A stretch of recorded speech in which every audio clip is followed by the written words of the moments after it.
अस्सलाम वालेकुम टॉरस, मैं हारिस अज़मी प्रोफेशनल एस्ट्रोलॉजर आपकी खिदमत में हाजिर हूँ। इस हफ्ते का रिसर्च वर्क लेकर टॉरियंस मेरे पास इस हफ्ते बताने को बहुत कुछ है। तेज़ी से बयान करता हूँ एंड कोशिश करूँगा आसान अल्फाज इस्तेमाल करूँ ताकि सभी टॉरियंस समझ सकें। मामला ये है टॉरस के इस हफ्ते 3 बड़े इवेंट्स आएंगे। इस आपके लिए इसलिए ज़्यादा इम्पॉर्टेंट है कि उन 3 बड़े सितारों के पोजीशन के बदलने में एक आपका रूलिंग प्लैनेट भी है और उस प्लैनेट की बेहतरीन पोजीशन बनने लगी है इस हफ्ते। मार्स पहला इवेंट ये हफ्ता 18 तारीख से 18 अगस्त से 24 अगस्त तक का है। 18 तारीख को मार्स आपके चौथे घर से निकलकर 5वें घर में चला जाएगा। यहाँ ये बहुत मुस्बत होता है। 22 तारीख को आपका रूलिंग प्लैनेट चौथे घर से निकलकर 5वें घर में चला जाएगा। वो अपनी बेस्ट पोजीशन पर आ जाएगा सोलर सिस्टम में आपके लिए। एंड फिर 24 अगस्त को इस हफ्ते के आखिरी दिन सूरज भी इन 2 प्लैनेट्स को ज्वाइन कर लेगा, वो भी 5वें हाउस में आ जाएगा। इनसे होगा क्या ये सब बयान करता हूँ। ये 3 इवेंट है। मार्स का 18 तारीख को 5वें घर में जाना, वीनस का 22 तारीख को 5वें घर में जाना एंड सूरज का 24 तारीख को 5वें घर में जाना। ये 3 बड़े इवेंट हैं। 5th हाउस अगर आप जान लें कि किस चीज़ का है तो आपको इन तीनों स्टार्स की पोजीशन बहुत वाज़े तौर पर समझ आ जाएगी। 5th house house of romance कहलाता है, हाउस ऑफ रिलेशनशिप कहलाता है, हाउस ऑफ लविंग एबिलिटीज़ कहलाता है, इमोशंस जज्बाती कैफियत को अप करता है। ये उसके नॉन मटीरियल फैक्टर्स हैं। मटीरियल फैक्टर्स क्या हैं 5वें घर के? मटीरियल फैक्टर्स में मुआहदात का साइन होना, मटीरियल फैक्टर्स में कामयाबियों के म्यार में इजाफ़ा होना, रिवॉर्ड में या प्रॉफिट्स में इजाफ़ा होना, पीआर में इजाफ़ा होना, जो लोग शादी के ख्वाहिशमंद हैं उनकी शादियां तय पा जाना या कम से कम उनके बेसिस बन जाना। अगर 5वें घर में दोस्त सितारे हों तो ये सब प्रोडक्टिविटीज़ हासिल होती। और 5वें घर में सबसे दोस्त सितारा टॉरियंस के लिए वीनस ही होता है। तो इसका वाज़ेह मतलब क्या हुआ कि तमाम वो लोग, स्पेशली हमारी वो बहन बेटियां जो शादी के डिले का शिकार थीं और वो टॉरियंस थीं, तो उम्मीद ये है कि ये हफ्ता और सो ऑन आगे जितने दिन वीनस 5वें घर में रहेगा उनकी शादियों की बात तय पाने के पूरे चांसेस बन गए हुए।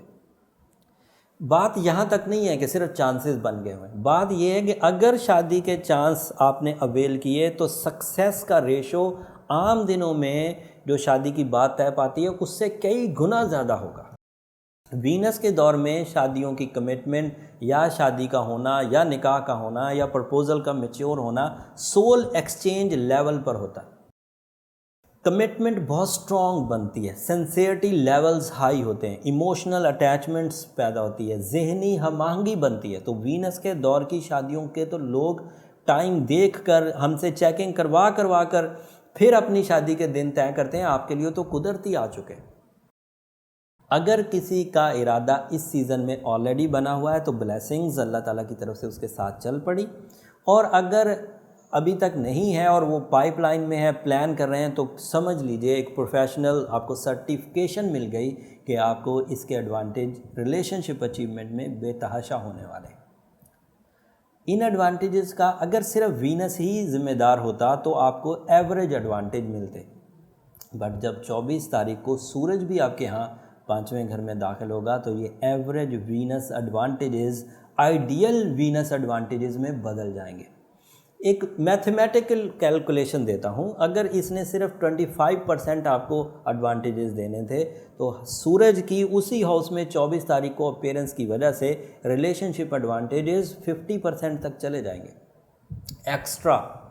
सूरज इन 2 प्लैनेट्स के लिए कैटलिस्ट के तौर पर यूज़ होता है, चीज़ों को स्पीड अप कर देगा। मार्स से तवानाइयाँ मिलेंगी, ब्रेवरी मिलेगी, और मार्स 5वें घर में अकेला आपके लिए सिर्फ जिस्मानी कुव्वत की वजह बनता है, बट सूरज के आ जाने से उसकी जो इंटरफेरेंसेस है वो सोल तक जाएगी। आपके अंदर से बुरी आदतों का ख़ात्मा हो पाएगा, आपके अंदर से डर और खौफ का ख़ात्मा हो पाएगा। सूरज और मार्स मिलकर आपके अंदर रिस्की नेचर भी पैदा करेंगे, रिस्क लेने की नेचर।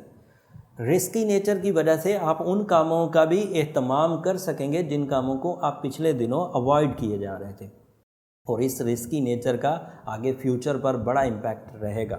रफ्ता रफ्ता जब टाइम आता जाएगा मैं ज़रूर बयान करता जाऊँगा।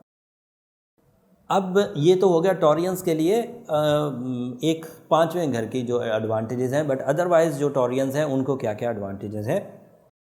यूरेनस आपके पहले घर में, अपॉर्चुनिटीज़ आपको बहुत मिलेगी।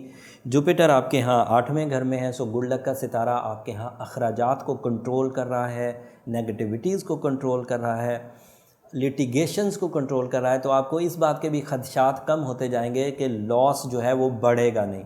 बहुत ही कोई बड़ी गलती करेंगे, कोई बड़ा ही सुस्त टॉरियन होगा तो लॉस में जाएगा, मोस्ट प्रोबेबली अब लॉस लेवल्स नीचे जाएंगे। जुपिटर के डायरेक्ट हो जाने के बाद आपको लक को महसूस करने का मौका भी मिलेगा। जुपिटर अभी पिछले ही हफ्ते तो डायरेक्ट हुआ है 12 तारीख को, तो अभी आपको उसके अंदाजे कुछ दिनों में महसूस होंगे जब काम बनने की शरह इजाफे में जाएगी और काम बिगड़ने की शरह कमज़ोर होती जाएगी। फिर भी अगर कोई टॉरियन इस झंझट में अभी भी फंसा हुआ है कि वो कामयाब नहीं हो पा रहा, चीज़ों को इनिशिएटिव नहीं दे पा रहा, सक्सेस में कन्वर्ट नहीं कर पा रहा, याद नहीं कर पा रहा, परफॉर्म नहीं कर पा रहा, अपने अंदर के मर्ज़ को दूर नहीं कर पा रहा, अपने अंदर की खराबियों को रिपेयर नहीं कर पा रहा, तो फिर वो बड़ा ही कोई कमज़ोर टॉरस कह सकते हैं उसको। उसके लिए एक मशवरा तो मेरा ये है कि वो अपनी लाइफस्टाइल पर नज़र षानी करे। दूसरा मेरा उसको एक प्रोफेशनल मशवरा ये रहेगा कि वो अपना इंडिविजुअल चार्ट भी बनवाए। इंडिविजुअल लाइफ चार्ट बनाने से या इंडिविजुअल बर्थ चार्ट बनाने से आपको ये एडवांटेज मिलता है, तो कम से कम आपको अपनी सलाहियतों की शिद्दत, कामयाबी के रेशो और फिर आपके ट्रेंड्स ऑफ लाइफ का पता चल जाता है।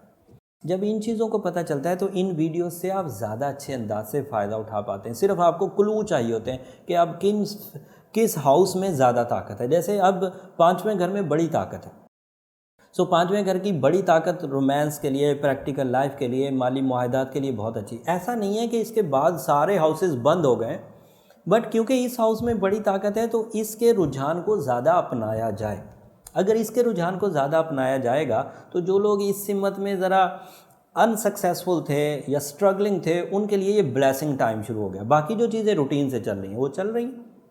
कोई बंदा अगर टीचिंग कर रहा है तो वो बेहतरीन अंदाज से कर रहा है, कोई बंदा अगर अपनी ज़िंदगी में एक्टिंग कर रहा है तो बेहतरीन अंदाज से कर रहा है, वो उसकी निजी एफ़र्ट्स हैं। बट लक सपोर्ट जो है वो 5th हाउस में और 8th हाउस में आपको मुयसर है, और पहले घर में यूरेनस की वजह से मुयसर है। तो ये चीज़ें पीरियोडिक होती हैं। पीरियोडिक का मतलब ये होता है कि एक ख़ास टाइम आपको इस साल का या महीने का मिला है, उसमें से गैर मामूली कामयाबियों के लिए कुछ एक्स्ट्रा अगर करना चाह रहे थे, कुछ प्लानिंग थी, तो उसे कर लिया जाए। अब ये बात हो गई, मैंने तंबीह भी कर दी, पोजीशन भी बता दी, कौन लोग फ़ायदा उठाएंगे ये भी बता दिया।